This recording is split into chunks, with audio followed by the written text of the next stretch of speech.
Hello and welcome, and not just any welcome. Welcome to 2026.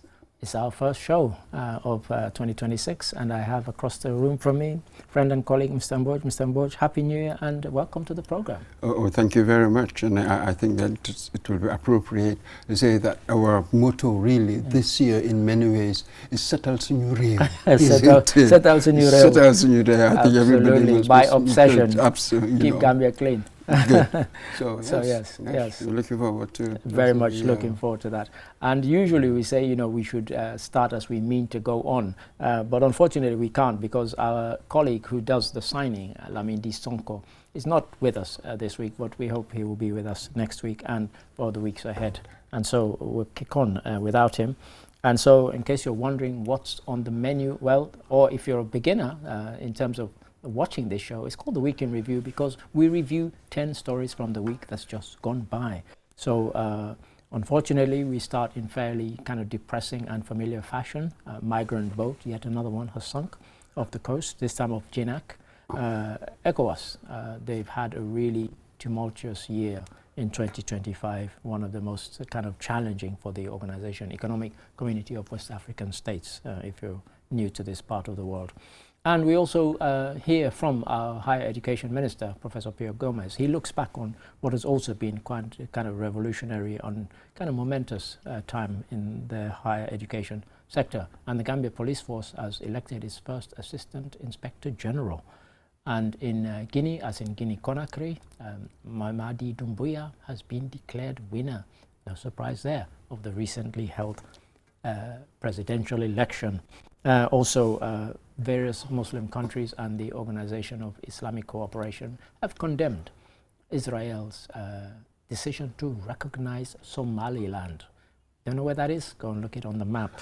And also a couple of schools, St. Augustine's and St. Joseph's, their alumni have gotten together and with some good intentions for their alma mater. So these are some of the stories on tonight's show. So, as I said, we start in the year in familiar and depressing fashion. Yet another migrant boat has sunk off our coast. This time, again, a boat carrying irregular migrants hoping to make it to Europe. Have a look, have a listen.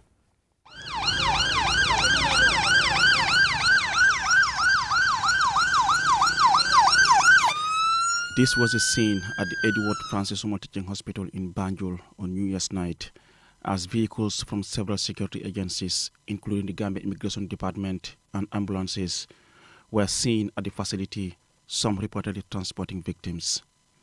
The government of the Gambia said in a statement on Thursday that the boat capsized around midnight on December 31st, 2025, off the shores of Jinak village in the North Bank region. Following an alert, the Gambian naval patrol vessel GNS Jambar, which was already on routine fisheries protection duties, was immediately recalled and redirected to respond. Meanwhile, President Barrow expressed deep sorrow over the disaster. Speaking during an audience with a delegation from Brufut on New Year's Day, the president offered his prayers for the departed and wished the injured a swift recovery. Reflecting on his journey as a young migrant in Europe, President Barrow urged Gambian youth to look inward and embrace opportunities at home. However, many of these irregular migrants said the opportunities are minimal or non-existent. Minimal or non-existent, according to some of the ones we hear, Mr. Mboj. As I said, we started the year in familiar and depressing, and depressingly familiar fashion, one might say. Yet another boat, yet another sinking, drownings, some people rescued but injured. And we heard there some of those saying, when you ask why are you doing it, oh, because there are no opportunities. And yet, when you look at the list of people, there are people with jobs, there are people with families. Some of them actually went with their families. So there's not a single kind of demographic. We used to hear, oh, it's young men. It's not young men, just young men. Yes, they're the majority. But it's not just them, is it? Women and babies. Women with and babies. The other day we discussed that. And I also wonder, why New Year's Eve? Going to New Year's Day, Well, is it that you're hoping that most people would be partying? Well, they wouldn't? I'm Is it glad the you, condition of the said sea? that. I'm glad you said that, because what we discussed in the office, and I think it was my colleague Babacar Cisse who said it, he said there was no coincidence that they chose New Year's Eve, because they know that every New Year's Eve, because there are various celebrations in Banjul, in Senegambia, the security services are deployed there. Their attention is elsewhere. And so they were deliberate in choosing that particular night, knowing that as far as they were concerned, these people would be otherwise occupied. They won't even think about the fact that, you know, and so he said, you know, and it gave me pause for thought, and I thought, yes, perhaps that was the reasoning. Yeah. Absolutely.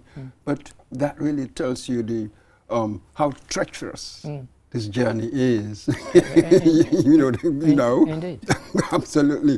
In the end, what happened, we do not quite know exactly what happened, but there was a distress call, wasn't it? That's right. That was why GNS Jambar, That's right. naval went into action. vessel, went into action and found it, grounded on a sandbank and that sort of thing. And the numbers here, 96 rescued. That's right. But if you covered 7 bodies. That's right. And several unaccounted for. And there were several unaccounted for. There were several. We did have footage, but we chose not to include of some of the bodies, you know, that were on the sandbank, and we chose not to show it in the news out of respect. But yes, I mean, and you know, it's become, I'm not sure what the word is, beyond crisis. It's exceeded any kind of crisis situation now in the Gambia. In our report, we said that in mid-December, there was a vessel that left, had what, 190 people. That's right. And never heard from no trace. Since, no trace. So presumed sunk. No survivors. I'm sure, and that one as well took off from Junak. That's right. Everybody would have heard. Yeah, quite. We're getting these macabre stories, and yet it's not stopping people from going through this. So, I mean, our colleague Babacar Cisse was telling me that he spoke to one young man who we had interviewed for a story, and he came across him recently. And he's one of the ones who'd been rescued and so on. And he said, you know, he was just kind of having small talk with the young man. And the young man told him 100% he's going to attempt to go again. And that was quite a jolt for him, somebody who, you know, as I said, had been rescued and was back safe and sound. And then a few months later now was thinking of, you know, I'm going to give it another go. It's beyond desperation. It's beyond anything. I can't even fathom or explain. I mean, I was kind of fighting on social media with various people who were saying, oh, blame the government. Blame the government for what? Some of the people were actually government workers. Some of them had jobs. Some didn't have jobs and so on. So there's not a single demographic that you can point to and say, oh, it's this and these are the reasons. The reasons are multifarious. That's it. So when in our report there, we said, the president said, yeah, he of course expresses condolences to the family. And activated really National Emergency Response, and then appealed to youth to look inward. Look inward was the phrase he used. And then, of course, the question will be, how can they look inward? Because inward, what do we have? To some degree, there is social acceptance of these things. Very much so. I mean, very much you know, so. And you know, we're not breaking any confidence here to say that, you know, when this comes up, colleagues in the office tell us that they might not go on a journey as dangerous as that, but if they felt it was safe and secure, they'd go just the same. You know, and these are people who are employed here. They're not, you know, they're not people unemployed, but they also have this drive to want to get out, and it's astonishing. That's it. And all the time, what do you get as explanation for why you've got this epidemic? if you Which like. is what it is. It's what it is. Is well, there are no jobs. You know, the usual economic problems and the like. But just as you said, there were those who sort of got a job. They had a job, but still it didn't stop them going. Others who would sell land, sell property, and sell a car. One person we spoke to, and they'll raise so much money. You wondering, why don't you invest it? But the investment is for that young man or woman to go. As I said, and as we said, even some who've gone and been rescued have not shied away from saying they'd like to go again. There was one chap we interviewed some years ago, I think about 3 years ago. Yes, it would have been 2022 or 2023. And he said that he worked as a waiter at a restaurant, and he'd seen people piling into the boat after the agent had collected their money. And he realized that the agent was no longer paying attention, and he just jumped on the boat. And it capsized, and he was rescued. And he said, you know, he's taken that as his lesson. He's never do it again. He said, I've been in that job for 15 years. He said, all I had was what I was wearing. He said, just because I saw people going, I decided to go myself. And this is not a made-up story. We interviewed the guy. And so, yeah, it's a strange one. Absolutely. But again, you see, this is it. Take your typical employee. What's the salary? Yeah. Given the cost of living. Yeah, quite. You know what I mean? Yeah, quite. So just a job, having just a job, it appears that is not enough from what we've seen, the experiences we've had. Yeah. So yes, you've got this cocktail of issues, as it were, around this. Of course, the longer term solution would be jobs, change perceptions. People must feel hopeful, as it were, here. But it isn't like that, really. So how do you do that? For me, my concern is, what about in the short term? We've discussed it here. Are you going to have massive patrols that can... We don't have a navy to speak of. We don't have a navy to speak of. Even with this help, they had to call fishermen and all the volunteers to help because we really do not have the capacity. So, but this is it. Most of the difficulties we face, so you will constantly hear, we don't have resources, we don't have capacity, we don't have this, we don't have that. Sure. Granted, but you will not solve your issues. Yeah, quite. So we're just going down talking about the issues. And we do have partnerships with other nations that do have the resources. Might it be time for us to start calling on those as part of our kind of efforts to kind of stem this? Otherwise, you know, I don't see how else we can arrest it. Well, in every other area, we've been relying on them. Really, when we look at our budget, we've been relying so much on donors and our projects and so much. So of course, why not this? This one? So this is it. When you rely on the largesse of the others, well, it's by choice. It just depends on whether the person can do it or not. That's right. And right now, when you look at the changes, the political changes in the West, generally, you know, the largest, we get our largest share from them, don't we, really? Indeed. Yes. So the mood is changing there. Sure. Immigration being a big the big dynamic of politics over there. So spending on foreigners will become an issue. So they wouldn't want to spend on Africans or other foreigners and the like. So that one is drying up. That well is drying up. So now we talk about the diaspora. How do we get them involved? How do you turn it around? How do you make them you know, feel the gap? A good one, but we'll come to that another time, I'm sure. And on the diaspora, just to close, when some of them are the ones sending money for family members to go, you do wonder how we can get them involved to stop. But at the moment, there's no sign of that. But thank you for that, Mr. Mboj. And yes, if you think we spend too much on that, it's an important topic, and I dare say more important than almost any other topic that we're likely to discuss. I'm not saying the others are unimportant. And neither is the next one, story number 2, ECOWAS, Region Economic Community of West African States. It has been, to say the least, a momentous year or 2 or 3 for the ECOWAS and for the ECOWAS organizations. And 2025 really has been very, very challenging. Have a look, have a listen.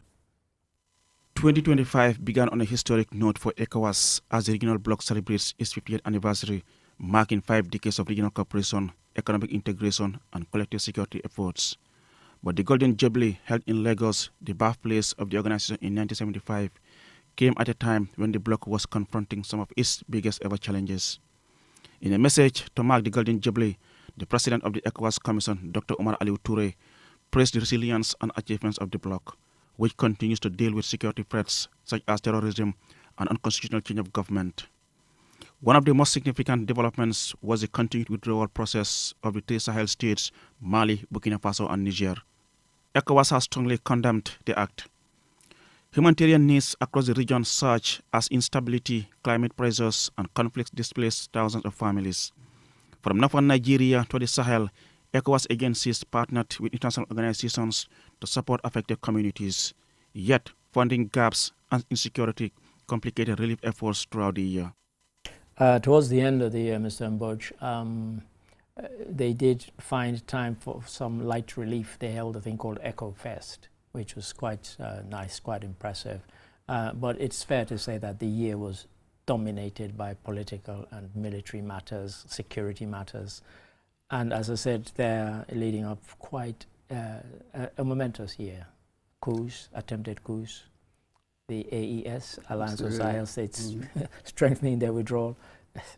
One doesn't even know where to begin. In its 50th anniversary. How ironic that it should face one of the most challenging years, rather, in as it celebrates a golden jubilee. Extraordinary.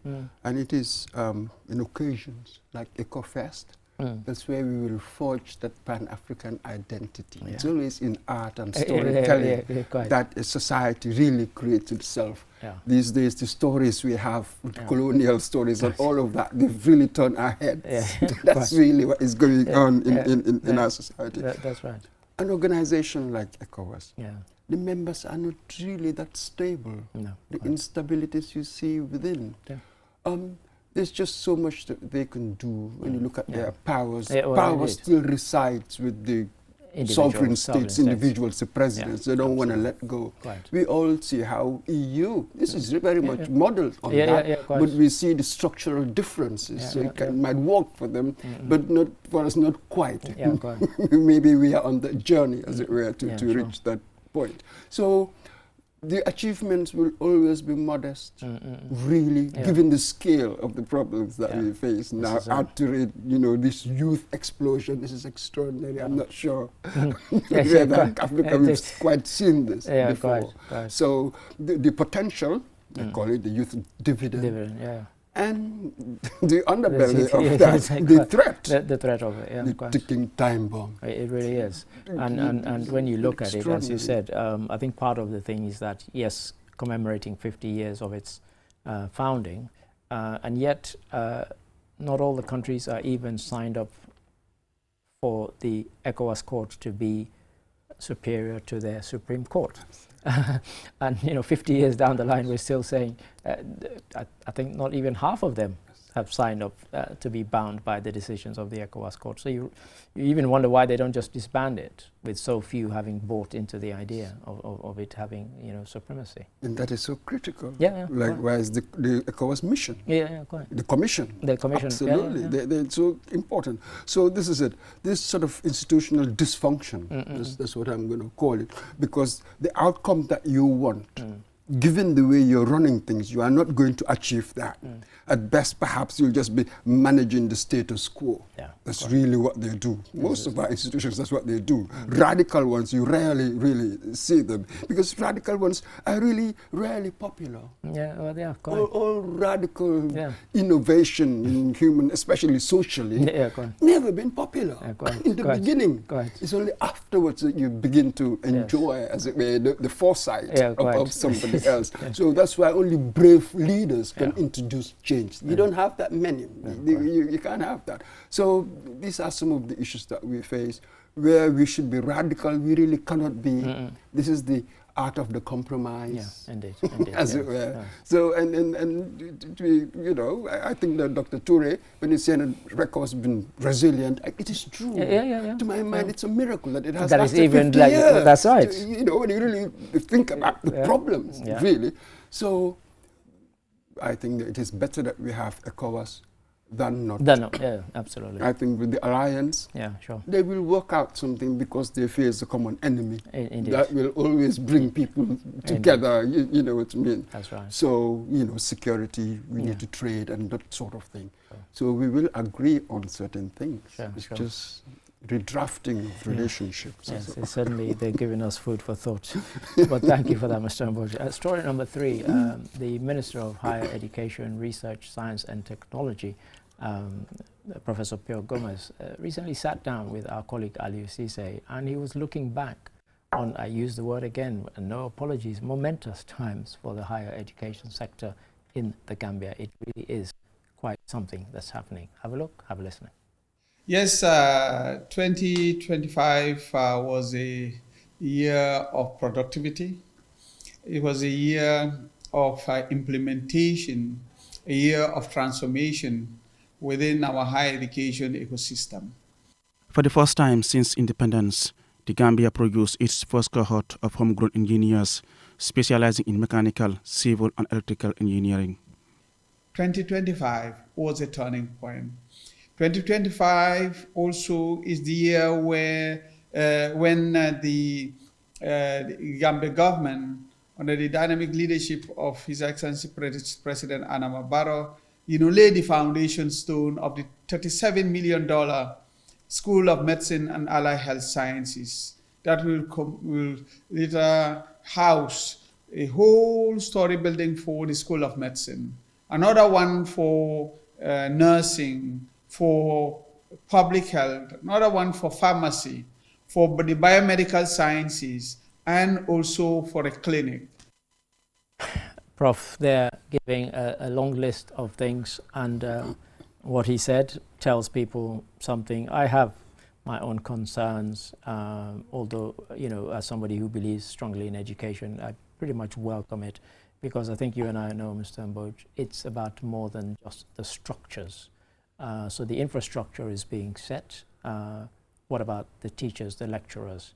Are they of the standard, of equal standard to what is being proposed? And then we heard there our colleague talk about, and they laughed at me at in the office, because when the news came out about the convocation, and they talked about mechanical, civil, and electrical engineering, people graduating for the first time, I was almost dancing around the room, because if we are serious.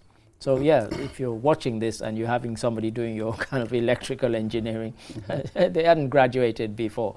It's only now that we're getting the first graduates in those fields. So very much something that I celebrated. That is it. This is like homegrown engineers. But Gambians have been going out studying engineering. I'm talking about, the university. The university graduating for the first cohort. Oh yes, absolutely. Absolutely. Can you imagine a new university?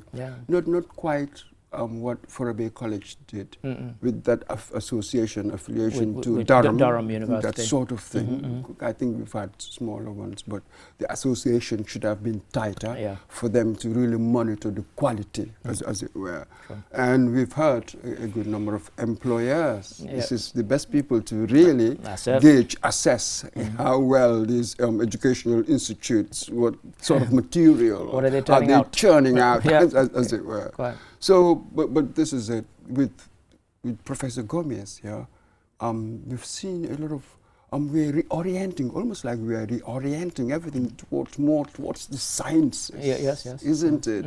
Sciences and vocational skills training. There's been a lot of that. There's been so much activity in that area. Yes. So this is the key. Just as we say that the school or institution is it's not a building.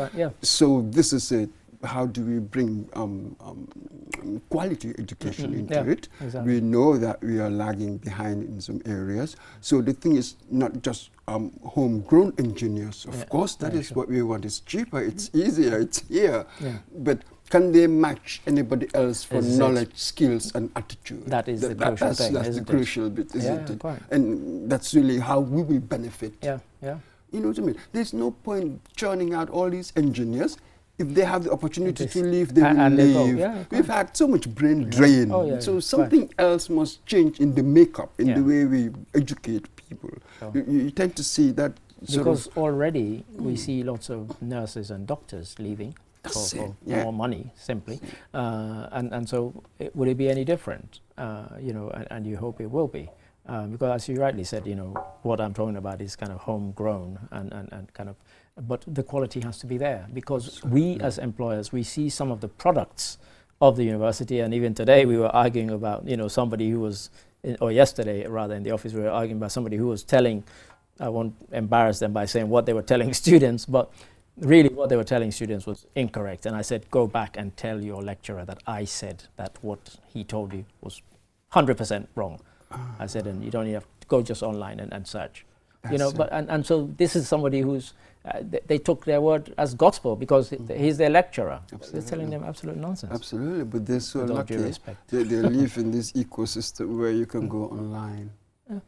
and ask reputable. There are reputable websites there, and then you can do your own research. Absolutely. And modern education is really is dialectical. Yeah, quite. Yes. You know, the old way of the just, teacher just imparting stuff. It doesn't work like that anymore. Because you want to awaken the students, the critical faculties. How do you do that?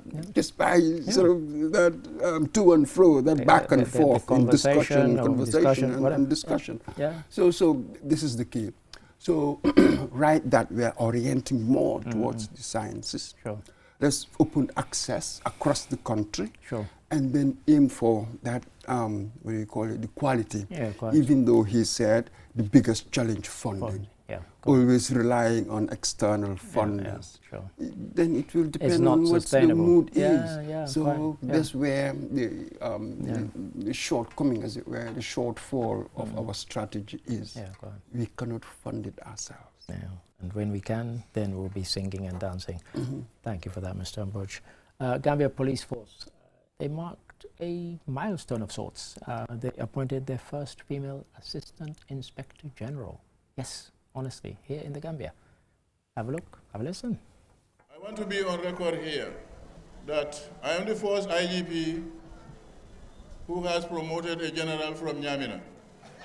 And I am also the first IGP who has promoted a general from Basse. Also the first IGP who has promoted a female to the rank of a general.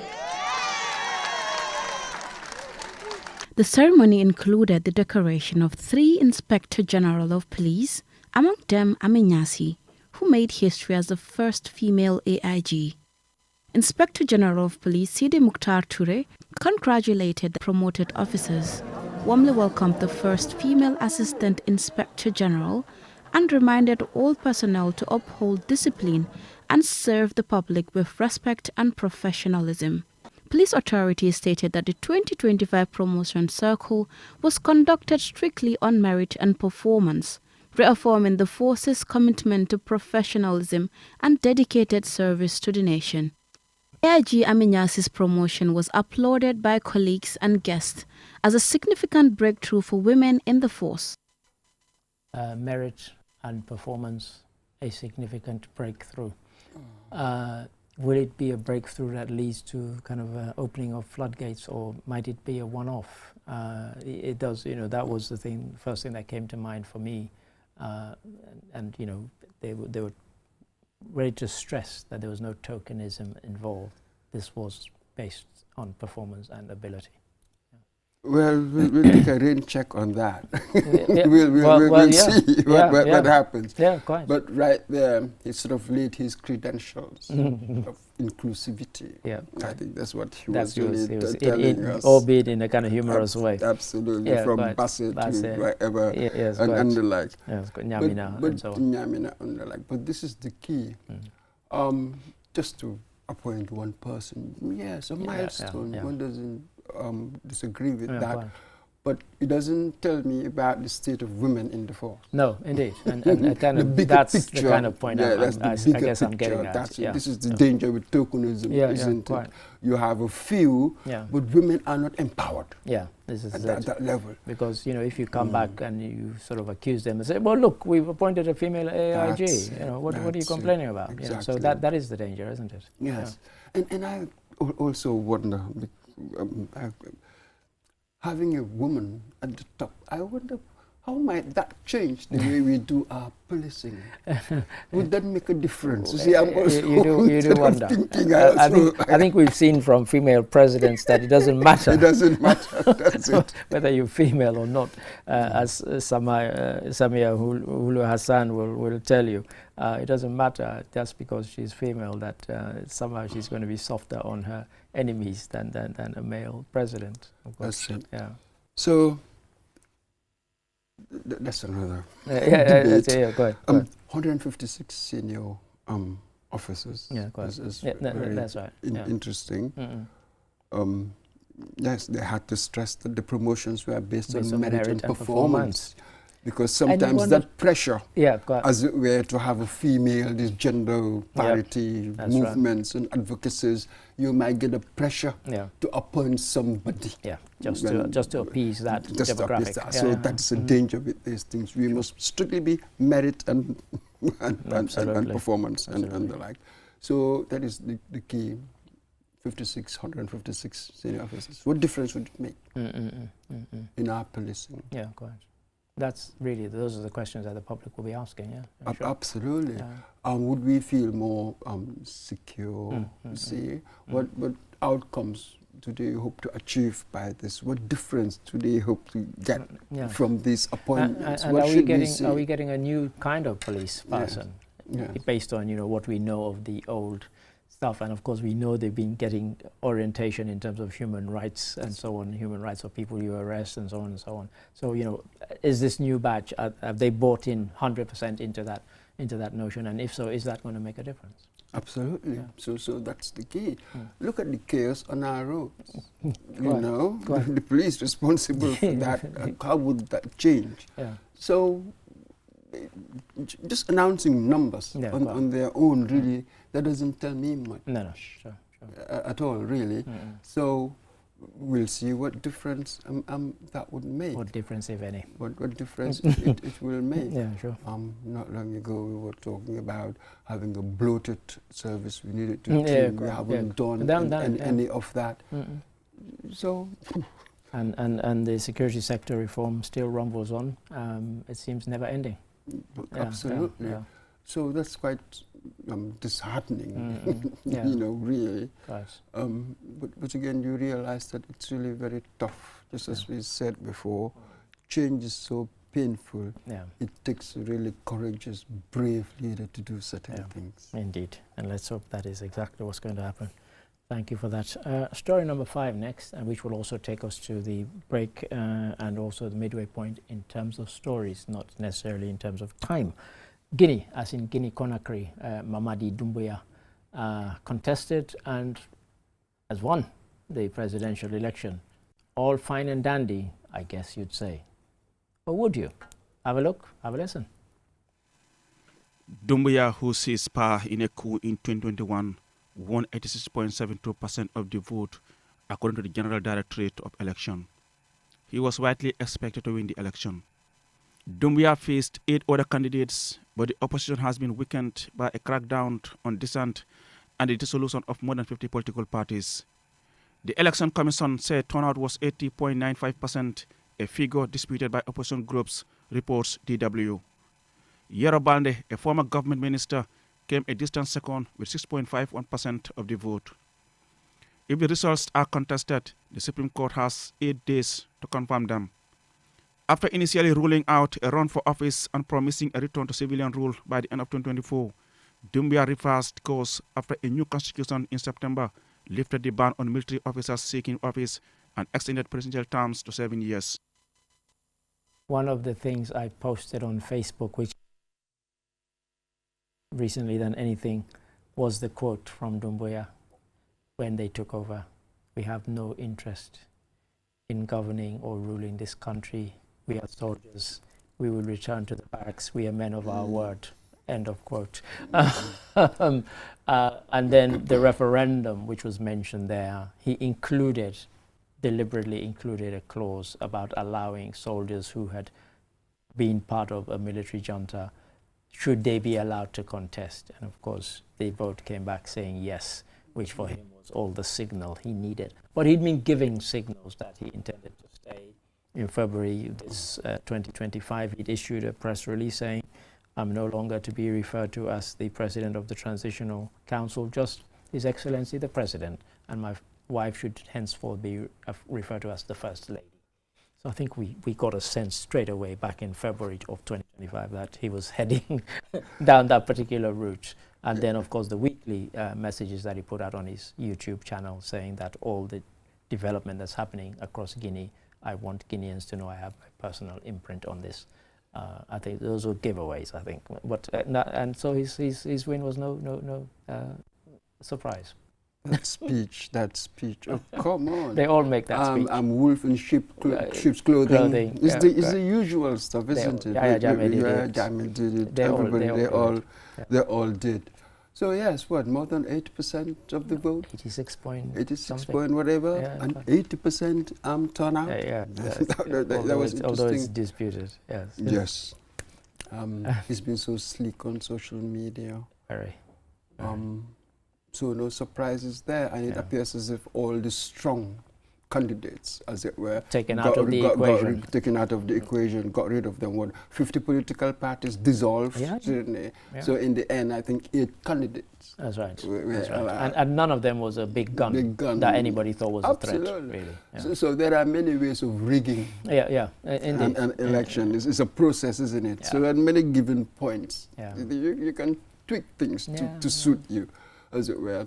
So here we go again with another former soldier, now thinking that he can solve the problems. Hasn't done anything. I do not know what he's done in the past to give me confidence that he can run a country. No, I've just never seen it before. All he's done is he's used social media. I watched in the lead up to the election, the RTG, the state broadcaster, gave this program called 5 Minutes to Convince the Country. And they gave each candidate no prizes for guessing which candidate declined to even bother to give his 5 minutes on that. Of course, the others took the opportunity and tried to sell themselves to the Guinean people. And, I thought it was just a sham and just a nonsense, But, of course, Doumbouya didn't even bother to deign to even appear on it. Yeah. Eddie, when he took over, he said they had no interest in this, and they wanted to return country to civilian rule, by 2024? That sort of thing. That's right. It didn't happen. Yeah, 2024 came and went. That's it. Yeah. He's gone back on his word. I just do not know how to trust him. Well, he's already demonstrated that this to is me. it. I don't know how to trust him. This is exactly the thing, because, when I had an argument with a friend who's from Guinea, who was saying, let's give him a chance. I said, but we did give him a chance, and he's broken his promise time and time again. He wasn't going to contest. He had no interest in contesting. He'd even said in one of the interviews that even if there was an allowance, I wouldn't be putting myself forward as a candidate. It's all nonsense. I said to him, anybody who got taken in by it, you're the sucker. Because really we've heard it and we've seen it before. That is it. Whenever they take over, that is how they pacify. In the beginning, that's how they pacify the people. And then gradually, when they establish themselves, that's when they can take some of these decisions. Same old, it seems, same old thing. That radical thing we were talking about, not quite there yet. Yeah, not quite there yet, but one to watch. But thank you for that. And that takes us to the midpoint in terms of stories, and we'll go for a commercial break. And after the commercial break, 5 more stories, so do not go away. Join us after the break.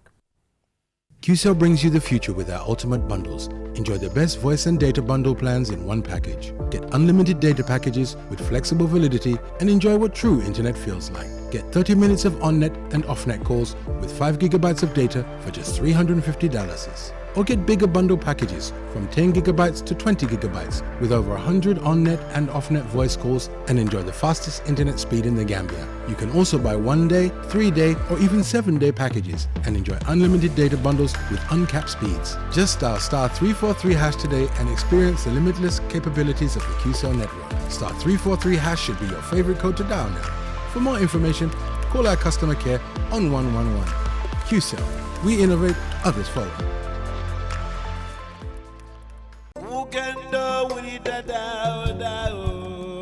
The godfather of Afro Manding music, Jaliba Kuyate ay album Kutakutole Fintindi Holiye. Saturday, 10th of January 2026, Pinchami Hall, Paradise Suites Hotel, 9 p.m. VIP tickets $1,000, ordinary ticket $500. Father of the night, Suleiman Diouf Brusubi. Mother of the night, Musukeba Sane Trawale, Germany. Chief guest of honor, Momodu Turo Dabo. King of the night, Honorable Muhammad Kante Busumbala. Queen of the night, Nene Che Yasin Kebe. Auntie of of the night, Binta Bata Bali Sabali Kombol Lamen, owners of the night, Honorable Sidi S.K. Njai, Mayor Talib Ahmed Bensouda, Make Kamara Salaji, brothers of the night, Lamin Cham NPP, Kemo Sise GFF, sisters of the night, Abiba Belgium, Fatou Kamara Petrogas, Maimuna Balde NPP, princess of the night, Dr. Seina Bumbai Jaffa, lady of the night, Nene Freda Gomez.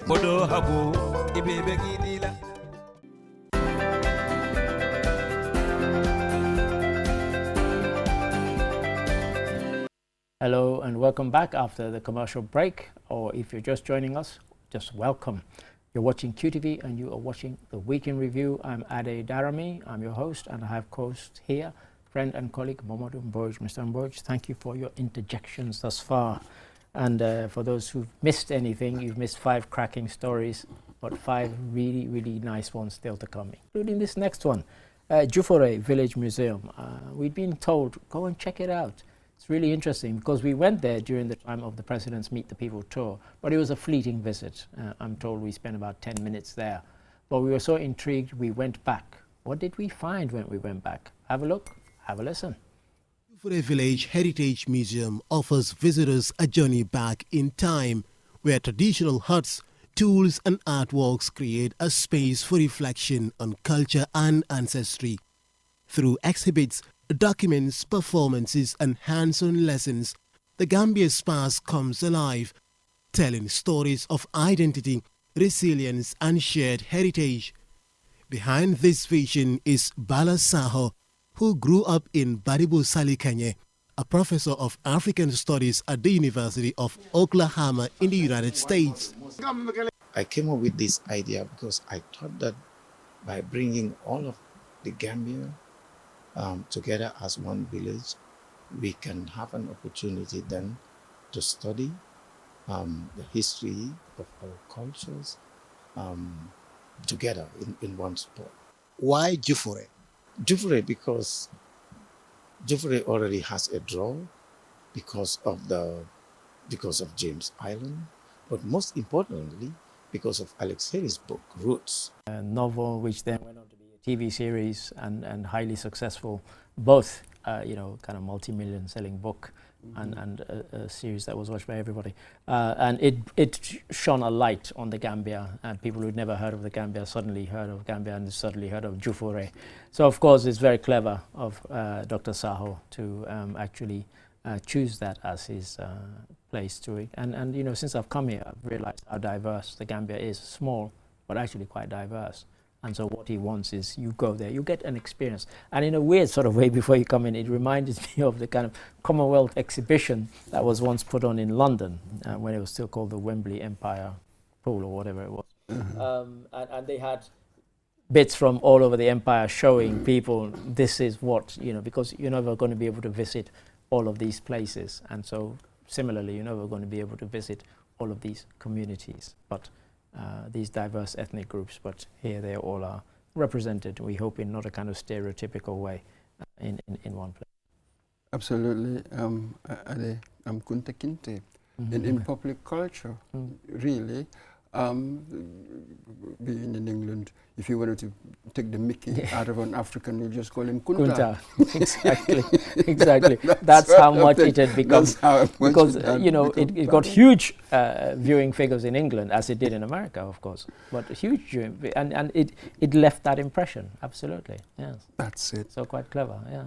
Absolutely. So there, I reported when he said that this was a journey back in time. So I immediately wrote here, I hope not to merely glory in it. Well, this is it.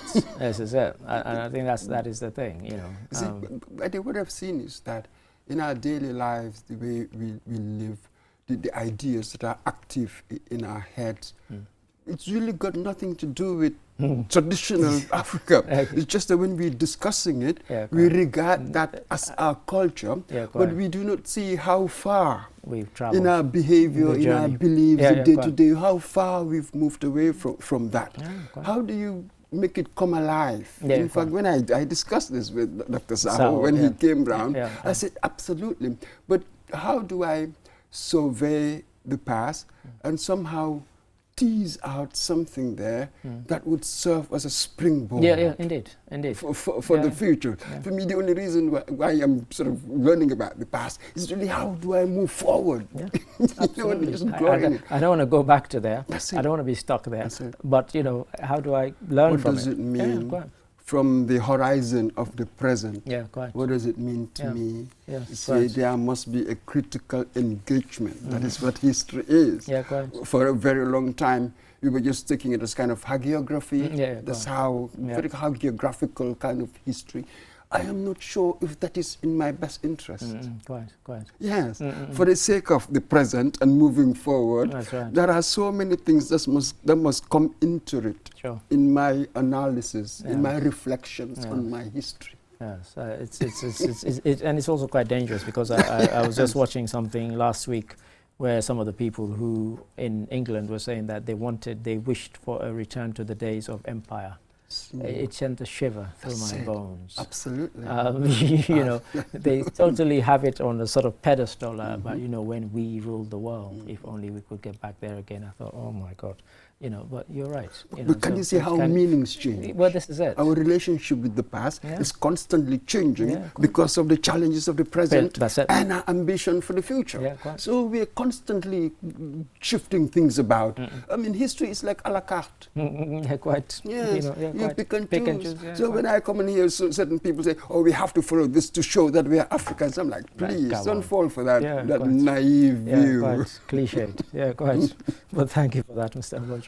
A very, very different one. But Mr. Mboj earlier mentioned about the youth dividend, something that, you know, is talked about a lot. And so recently there was a kind of international youth summit that was held here in Gambia. And we sent a youth, of course, to go and report on it. And you'll also see somebody who's not quite a youth or no longer a youth in this report. Have a look, have a listen. Summit is to bring young African leaders together to discourse about solutions that are affected, that would shape the future of this continent. So that's why we have young African leaders from across the continent, from Senegal, from Cote d'Ivoire, you know, from Nigeria. The goal is how can we come together and then not only criticize or complain, but how can we come together and then shape the future that we want to see. We need to sit down again, engage in national conversations, continental conversations, universal conversations on the way forward for the world. 4 revolutions must be waged before humankind can take charge. And someone who I suspect you also think is no longer a youth. But it might be the oldest youth, Halifa Sallah. There, he came and gave a talk, which I gather those who attended found quite inspirational, and he was trying to, amongst other things, saying that we shouldn't patronize the youth, neither should we kind of elevate them beyond, you know, anything more than which tends to happen somewhat. And so they had this youth summit. It was an international affair. And it was about, you know, them kind of across a range of activities getting to grips with the future, because it belongs to them, you know, whether we like it or not. Absolutely. Yes, he's gone past, obviously. His best days. But where would youth be without the grown-ups, without the adults? Lord of the Flies. Indeed, that's where we would be. William Golding. Quite. that sort of thing. So, leadership, we're having all of these things. I don't want to sound Marxist here, but structurally, economically, when that doesn't change, I'm not sure whether these values will. You know, yes, in that sense, I'm a materialist in that way. Certain things need to change. You see, we've been talking, haven't you seen that the structures that we inherited with colonialism, essentially they're the same. Still there. You see how we are imitating the colonialists. Quite. We never really smashed that, really. So there are certain things, mechanisms. There are certain things you must change in your society, and then in order to change, I think people's ideas, sounding very much like Jeremy Bentham, very Benthamite. Change the institutions, make it work, then people will follow. Yeah, indeed. But I don't know, we want people to change first before things change. I'm not so sure about that. So yes, of course, we can discuss all of these things, but if I wanted meaningful change, there are certain radical things. I come back to this radical, and radical really means going back to the roots. Isn't it? The radix. Literally, exactly. So there are things that we need to do. Otherwise, we're just tinkering on the surface, then we get upset when we don't get the right outcomes. We frequently get upset. Thank you for that, Mr. Mboj. But nonetheless, we'll keep an eye on the kind of deliverables from the Youth Impact Summit. But yes, definitely one that made us smile. But yeah, thank you for that. And our next topic, a very, very different one, and not one to smile about. Various Muslim nations, including the Gambia, came together to reject Israel's recognition of Somaliland. I hear you say, is that even a country? That's exactly the point. Have a look, have a listen. Foreign ministers from Jordan, Egypt, Algeria, the Gambia, Nigeria, Pakistan, Saudi Arabia, Turkey and several other countries have unanimously rejected Israel's recognition of the so-called Somaliland region of Somalia.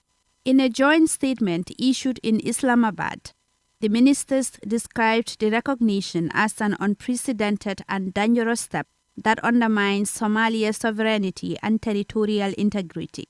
Reaffirming their full support for the Federal Republic of Somalia, the foreign ministers stressed that any action recognizing parts of sovereign states sets a dangerous precedent globally. In case you're wondering how to contextualize this, think of China, think of Taiwan, Somalia, Somaliland. Boom, there you have it. Somaliland has been kind of governing in itself, while Somalia has been kind of going to hell and you know, kind of destabilized by Al-Shabaab and so on. And they've been this very, very stable bit that says, we don't want any of that. We're a separate country. And as we heard there, very few have recognized it.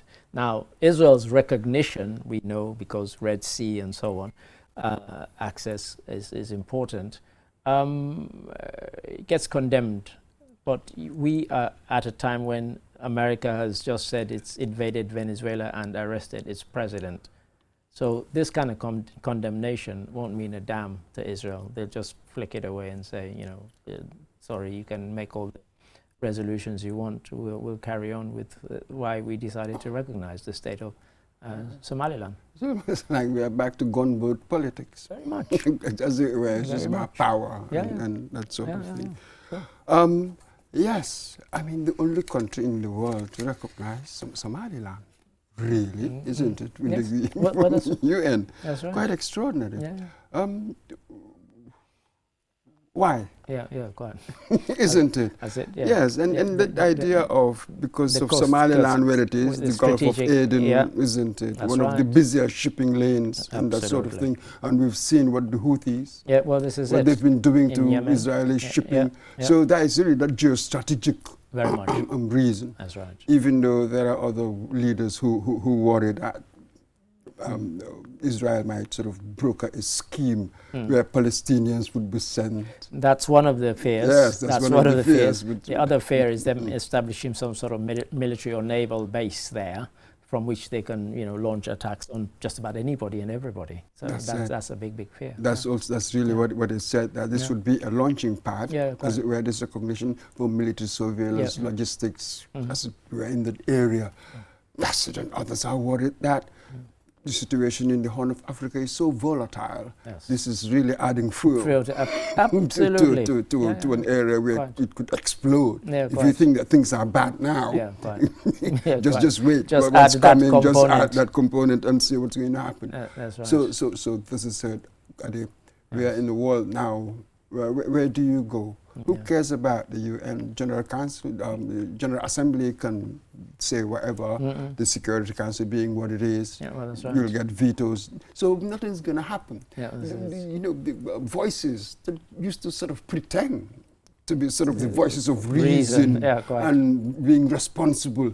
Now, when you hear them, how do they sound like? It's an extraordinary transformation. It really is. It really who could have foreseen this? This is it. So this is it. There's no such thing as rules-based international order. Yeah, quite. We've torn that book. It's been smashed. Yeah, now it's about power. Yeah, quite. Totally, yes. So we wait and see the irony of a Jewish state recognizing a mainly Muslim nation and being the only one to do so. Well, thank you for that, Mr. Mboj. Story number 9, our penultimate story, a very different one, and we come back to base. We come back to the Gambia and the Ministry of Sports, Youth and Sports. They've been dispersing funds to various people and organizations. What for, I hear you ask? Hey, I won't spoil it for you. Let this tell you. Have a look and have a listen. The $6.5 million checks were received by several communities across different regions following the signing ceremony. The funds will be used for community sports infrastructure projects, including fencing of football fields, construction of pavilions, installation of lighting, and other related works. The beneficiaries include Serekunda East Sports Development Association, SESDO, and the Brikama Sports Committee, each receiving $1 million. The Gambia today marks a very significant milestone in our collective effort to strengthen sports development and empower youth through sports infrastructural development. As you know, sports infrastructure is more than just a facility and a playing field. It is a foundation for talent development, discipline, teamwork, and healthy lifestyle. Teamwork, healthy lifestyle, and all that, and also a career. The countries that are small but have punched above their weight, the likes of Jamaica, the likes of Cabo Verde, they just qualified for the World Cup. The likes of Curaçao, it's because they have developed good infrastructure in those countries. And here we have lots of people who are interested in all sorts of sports, but the infrastructure regionally and by district level simply is not there. And they're trying to, this is kind of like a drop in the ocean, you know, $1 million might sound a lot, but it's not going to go very far. But at least it's a start in terms of, you know, getting that infrastructure where, you know, you can start building and having decent centers of excellence down the line, of course. And this is, you know, that's why I welcomed it when I listened to the story. I was on leave at the time, and I thought, oh, yeah, this is an interesting one. We're heading in the right direction. Well, we can't hold international matches in our stadium. But the national stadium. The national stadium. Yeah, quite. That really is such an indictment, huge indictment, in the way we run things. This is it. So that's really what the problem is. So this $6.5 million dollars is to do what? There are various associations. We've heard about all installation over the of place, lighting, seating, and that sort of thing. So you hope that the money is spent wisely and well. Wisely and well. What it was disposed for. I understand that there's going to be like phased funding. That's right. Yes. You know, when you finish a certain milestone, when certain milestones are met, you get that sort of thing. Right. So that's the key now.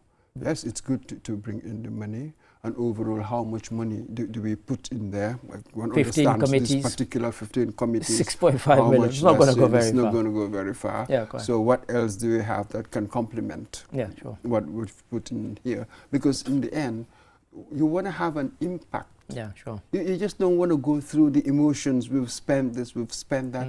Are you getting your returns, as it were, for your money? Are you getting the returns for the money? Sure. That should be that outcome-based, as it were, management. We must emphasize on that. But too often, all you get is that we've put in this money, or we've had a workshop, we've done this, we've done that, but you never really get the outcomes you want. And I have to be honest, when I watched the story, much as I liked it, the thing that kind of resonated with me that I thought I need to ask the officials is that you've done this is kind of government money. Have you partnered with the private sector? In other countries, that's what you do to bring in an infusion of funds that government simply does not have, because they also benefit from it in terms of advertising and so on and so forth. You know, has that happened? Is that happening? I don't know. I didn't get that sense from the story. you know, you're doing this infrastructure. Like I said, 15 committees, 6.5 million, it's not going to go very, very far. When you've got at least 3 got 1 million each, what does that leave for the other, a dozen? So yeah, it's you know, welcome, but yeah, one hopes that this is just a tranche. Yeah, there are other sources as well. That's right. And sports development associations, these bodies must also try to come up with resource mobilization schemes. Yeah, whoever's leading them, that must be one of the criteria by which you judge them, their capacity. Because let's be honest, what's government been giving? I mean, if you really rely on that, you will achieve very little. So you look at the ecosystem, the ecology, how it is, and then how do you push just a bit more and see what you can do. These partnerships, I can partner other associations in a similar situation. Just have a go. Just start thinking about resource mobilization as one of the skills that I must have in running these associations, given what you're going to get from central government. Yeah, thank you for that food for thought. Our final story, Saints Nation alumni, St. Augustine's. Here's somebody who attended St. Augustine's and St. Joseph's Senior Secondary School. They got together and they had some interesting things that they wanted to do. Have a look, have a listen. Future Generations seeks to launch a series of curated events promoting responsible citizenship through education built on excellence and integrity.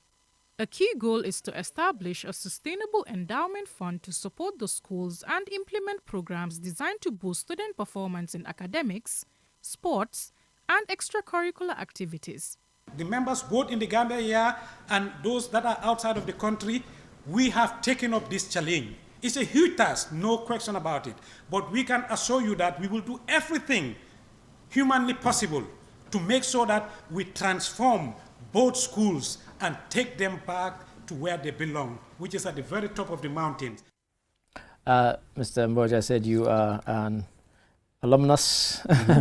You attended St. Augustine's, and we heard there, and what they're trying to do is that, in a sense, kind of take it back to the glory days. And I gather these associations have not long been established.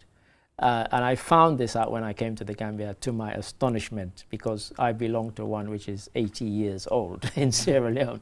And so when I came here and I didn't see these kind of alumni associations, old boys and old girls associations, I was quite surprised. But now they're actually springing up. Yep, it's catching on. It's really catching as it were. Yeah. So yes, I'm part of that group. Yes, I did my A-levels at St. Augustine's, my O-levels at Gambia High School. So I've got one foot here, the other foot there, though a bit more loyalty perhaps to Gambia High because I spent longer there.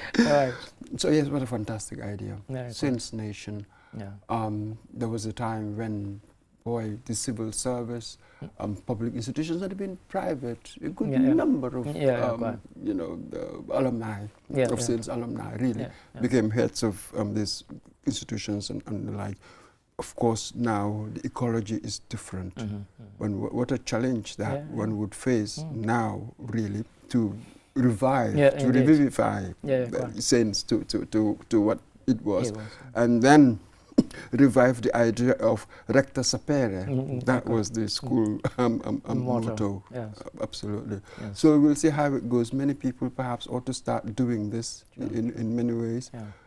Because just as we said earlier, how much money can government afford? And let's be honest, just look at what they've been receiving. It can never be enough. So one must go and find alternative sources, as it were, of finance. And that's as difficult as it is. I'm smiling because I did admit to you before we even came on air that I deliberately said we should cover this story for the news and also for this program to kind of inspire others. Because, as I said, I belong to 3 different alumni associations, and I know the work we're doing, and I know what alumni associations can do. That's it.